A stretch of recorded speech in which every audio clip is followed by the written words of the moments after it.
بسم اللہ الرحمن الرحیم نحمدہ ونصلی علی رسولہ الکریم اما بعد فاعوذ باللہ من الشیطان الرجیم بسم اللہ الرحمن الرحیم۔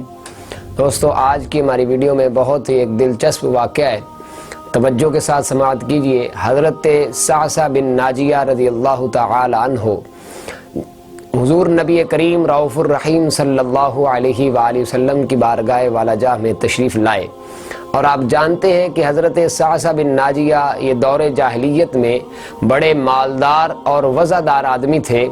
مالدار اور وزادار آدمی وہ کہ جس کے گھر سے لوگوں کو کھانا ملتا ہو، کسی مسافر کو رات گزارنے کے لیے چارپائی اور بستر ملتا ہو، تو حضرت صعصع بن ناجیہ رضی اللہ تعالی عنہ مصطفیٰ کریم صلی اللہ علیہ وآلہ وسلم کے دروازے پر تشریف لائے اور کلمہ پڑھ کر مسلمان ہوئے۔ عرض کرتے ہیں، یا رسول اللہ صلی اللہ علیہ وآلہ وسلم، ایک بات پوچھنی ہے۔ حضور نے فرمایا، پوچھو۔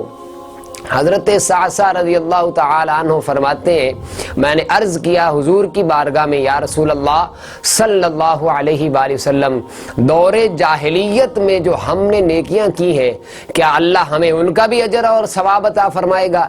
امام طبرانی نے طبرانی شریف میں اس حدیث پاک کو نقل فرمایا ہے۔ حضرت صعصع بن ناجیہ رضی اللہ تعالی عنہ نے عرض کی، یا رسول اللہ صلی اللہ علیہ وآلہ وسلم، کیا دور جاہلیت میں جو ہم نے نیک کام کیے، جو خیر کا کام کیا، اللہ ہمیں ان کا بھی اجر اور ثواب عطا فرمائے گا؟ تو حضور نے فرمایا، تم نے کون سی نیکی کی ہے؟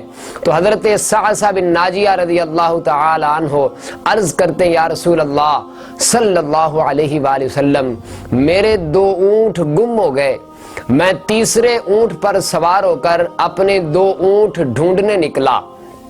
ڈھونڈتے ڈھونڈتے میں جنگل کے پار کچی آبادی، پرانی آبادی میں پہنچا۔ وہاں میں نے اپنے 2 اونٹوں کو پا لیا، اور جانوروں کی نگرانی پر ایک بوڑھا بیٹھا ہوا تھا۔ میں نے اس کو جا کر کہا کہ بھائی میرے 2 اونٹ، یہ میرے اونٹ ہے۔ تو اس نے کہا، تمہارے ہیں تو لے جاؤ، یہ تو چرتے چرتے یہاں آ گئے۔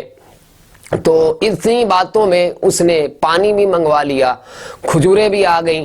میں پانی پی رہا تھا، کھجوریں کھا رہا تھا کہ بچے کے رونے کی آواز آئی۔ تو وہ بوڑھا کہتا ہے کہ بیٹا ہوا یا بیٹی ہوئی؟ تو میں نے جلدی سے پوچھا، اگر بیٹا ہوا تو پھر کیا کرو گے؟ اگر بیٹی ہوئی تو پھر کیا کرو گے؟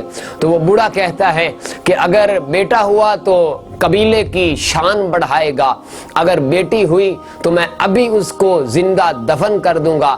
بیٹی کی ولادت پر جو مصیبتیں آتی ہیں وہ میں نہیں برداشت کر سکتا، میں اپنا سر اپنے داماد کے سامنے نہیں جھکا سکتا۔ یا رسول اللہ، اے کریم آقا صلی اللہ علیہ وآلہ وسلم، میں نے اس کی جو یہ گفتگو سنی، میرا دل نرم ہو گیا۔ میں نے اس کو کہا، کیا تو واقعی ایسا کام کرے گا؟ تو اس نے کہا، ہاں، اگر بیٹی ہوئی تو میں اس کو زندہ دفن کر دوں گا۔ تو میں نے کہا، چلو جلدی سے پتہ کرواؤ بیٹا ہوا ہے یا بیٹی ہوئی ہے۔ تو جب پتہ کروایا گیا تو پتہ چلا کہ بیٹی آئی ہے۔ تو اس نے کہا، کیا تو ایسے ہی کرے گا؟ اس نے کہا، ہاں، اگر بیٹی ہوئی تو میں اس کو زندہ دفن کر دوں گا۔ تو میرا دل نرم ہو گیا۔ میں نے اس کو کہا، تو بیٹی کو دفن نہ کر، مجھے دے دے۔ تو وہ کہتا ہے، اس کے بدلے تو مجھے کیا دے گا؟ تو وہ حضرت صعصع بن ناجیہ رضی اللہ تعالی عنہ فرماتے ہیں کہ میں نے اس کو کہا کہ میرے یہ 2 اونٹ رکھ لو اور بیٹی مجھے دے دو۔ وہ کہتا ہے، نہیں، ایسا نہیں کروں گا، جس اونٹ پر تو سوار ہو کے آیا ہے وہ تیسرا اونٹ بھی مجھے دے۔ تو میں نے اس کو کہا کہ تو بھائی کوئی بندہ میرے ساتھ بھیج جو مجھے گھر تک چھوڑائے اور اونٹ واپس لے آئے۔ چنانچہ یا رسول اللہ صلی اللہ علیہ وآلہ وسلم، میں نے 3 اونٹ دے کر ایک بچی کو لے آیا اپنے گھر۔ میں نے اس کو اپنی کنیز کو دیا، اپنی لونڈی کو دیا، وہ اس کو دودھ پلاتی اور اس کو کھجور کھلایا کرتی تھی۔ میں ہر روز گھر جاتا، دیکھتا کہ میری لونڈی اس کو دودھ پلا رہی ہے، اس کو کھجور نرم کر کے کھلا رہی ہے۔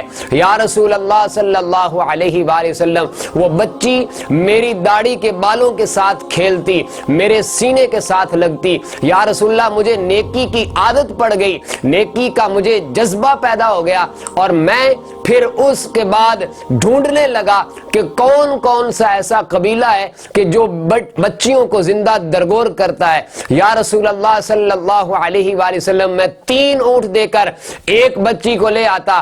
اے رسول ہاشمی صلی اللہ علیہ وآلہ وسلم، 360 بچیوں کی میں نے جان بچائی ہے۔ یا رسول اللہ 360 بچیاں میری حویلی میں پلتی ہیں۔ اے آمنہ کے لال، کہ اللہ رب العزت مجھے اس کا بھی اجر اور ثواب عطا فرمائے گا۔ تو حضرت صعصع بن ناجیہ رضی اللہ تعالی عنہ فرماتے ہیں کہ حضور کا رنگ ہی بدل گیا، داڑھی شریف پر آنسو گرنے لگے۔ آپ اٹھے، کھڑے ہوئے اور مجھے سینے سے لگایا اور فرماتے ہیں کہ یہ تمہیں اللہ نے اجر ہی تو عطا فرمایا کہ تمہیں اسلام کی دولت عطا فرمائی ہے، یہ اجر ہی تو ملا ہے کہ اللہ نے تمہیں اسلام کی دولت سے سرفراز فرمایا ہے۔ یہ تو احساسا یہ دنیا میں اجر ہے، اور کل قیامت والے دن رب ذوالجلال اس سے تمہیں اور زیادہ اجر اور ثواب عطا فرمائے گا۔ تو اللہ رب العزت اس طرح لوگوں کو عزت اور شان عطا فرماتے